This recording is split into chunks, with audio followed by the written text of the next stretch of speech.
एक बिहारी 100 पे भारी, ये कहना कहीं से भी गलत नहीं होगा। क्योंकि बिहार के लोगों के अंदर वो क्षमता है, बिहार की धरती में वो क्षमता है कि जिस बिहार ने जो है महात्मा बुद्ध और महावीर स्वामी जैसे विद्वानों को ज्ञान की प्राप्ति कराया, जिस बिहार के अंदर जो है दशरथ मांझी जैसे लोग हैं, और जिस बिहार के अंदर भारत के पहले राष्ट्रपति जी का जन्म हुआ था, इस ऐसे बिहार को, और आपको मैं ये भी बता दूं कि उसी बिहार के अंदर से हर साल कई आईएएस पीसीएस आईआईटीज में जाने वाले बच्चे, गूगल में जाने वाले बच्चे, विदेशों में जाने वाले बच्चे, बहुत सारे लोगों ने बिहार का नाम को, या फिर कह सकते हैं भारत के नाम को जो है आगे बढ़ाने का काम किया है। और आपको ये भी बता दूं कि पूरे भारत के अंदर जहां भी इंडस्ट्रीज आपको मिलेंगी, वहां पे जो है अगर 100% कहीं लोग होंगे तो उस 100% में 60 से 70% बिहारी भरे हुए हैं, और इनकी वजह से उन इंडस्ट्रीज का जो कार्य है वो चलता है। यानी कि बिहार का और बिहार के लोगों का अगर हम कहें तो एक बहुत ही मुख्य भूमिका है इंडस्ट्रीज के अंदर, शिक्षा के अंदर, ज्ञान के अंदर और प्रशासनिक सेवाओं के अंदर जो है आप बिहारियों को अलग नहीं कर सकते। लेकिन उसी बिहार के अंदर अगर हम देखें तो जो सरकारें हैं, जो बीते दिनों सरकारों ने अपना राज किया उसके ऊपर, उन्होंने बिहार के लिए कुछ भी नहीं किया है। ये बिहार की जनता बाखूबी जानती है। मैं यहाँ पे कोई राजनीतिक चर्चा नहीं करने आया हूं, मैं केवल इतना बताने आया हूं कि राज्य सरकार ने, जो कि सीएम वहां के नीतीश कुमार जी हैं, उन्होंने बिहार लघु उद्यमी योजना के तहत जो है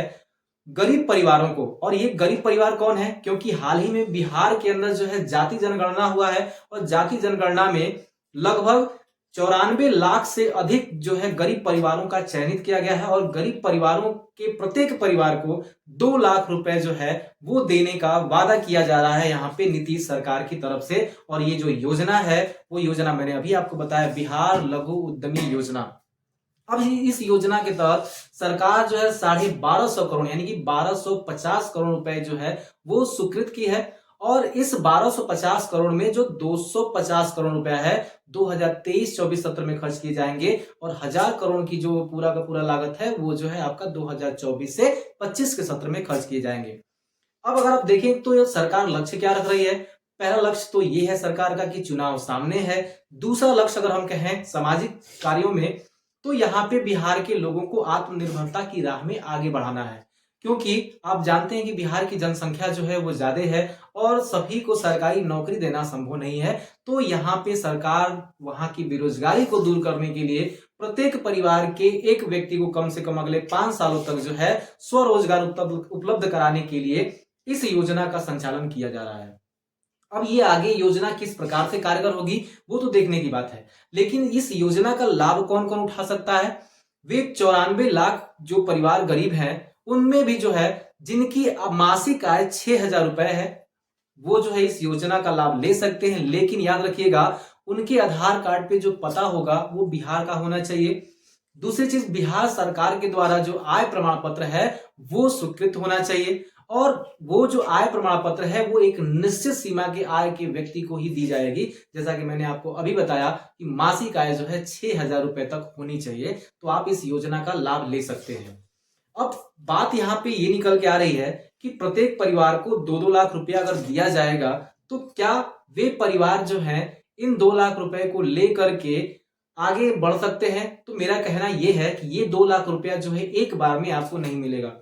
ये 2 लाख रुपया राज्य सरकार 3 चरणों में देने वाली है। पहले चरण के अंदर जो है राज्य सरकार पूरी राशि का 25% आपको देगी, फिर दूसरे चरण में पूरी राशि का 50% आपको देगी, और बाकी का जो बचा 25% है वो आपको तीसरे चरण में दे दिया जाएगा। यानी कि 100% जो आपकी राशि 2 लाख की है, 25% पहली बार, दूसरी बार 50%, तीसरी बार 25% आपको दे करके आपको जो है, इस प्रकार से सरकार यही चाहती है कि सरकार के खजाने पे कोई बर्डन न पड़े, ठीक है ना, और आपको पैसे भी वितरित कर दिए जाए।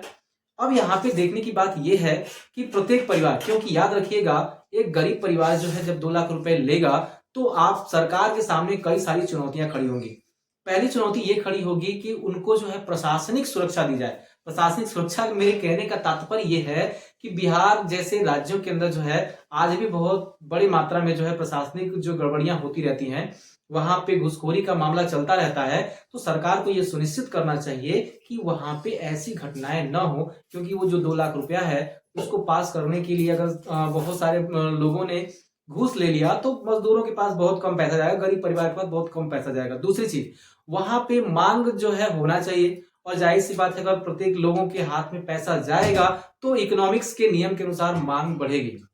और मांग बढ़ेगी तो सरकार के पास चुनौती क्या आएगी कि उनको जो है छोटे उद्यमियों को आगे बढ़ाने के लिए आपको इंफ्रास्ट्रक्चर डेवलप करना पड़ेगा। जब तक ऐसा नहीं होगा कि ये 2 लाख रुपए उनके देने का जो बात आएगी,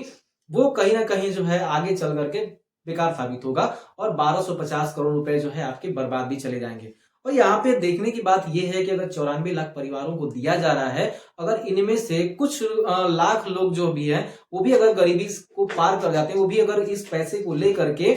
उद्यमी बनते हैं, और उद्यमी बनने के बाद धीरे धीरे स्वरोजगार पे आत्मनिर्भर बनते हुए आगे की तरफ बढ़ते हैं, तो ये माना जाएगा कि बिहार सरकार ने कुछ तो यहाँ पे कुछ लोगों को गरीबी से बाहर निकालने के लिए प्रयास किया है। क्योंकि हम देखते आ रहे हैं कि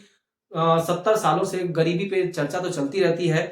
सभी जो भी सरकारें आती हैं सबसे पहला वादा यही करती है कि मैं आऊंगा तो गरीबी मिटा दूंगा। इंदिरा गांधी सरकार ने भी गरीबी मिटाने की बात कही, मोदी सरकार ने, लेकिन देखना यह है, जनता देखना चाहती है कि कौन ज्यादा गरीबी मिटाने का काम करता है। तो इसी गरीबी मिटाने के क्रम में जो है ये 2-2 लाख रुपया प्रत्येक बिहार के परिवार को दिया जाएगा। ये योजना कैसी है आप कमेंट करके जरूर बताइएगा। इस योजना का प्रभाव क्या पड़ेगा बिहार की राजनीति में, ये भी कमेंट करके आप जरूर बताइएगा। आज के लिए इतना ही। जय हिंद।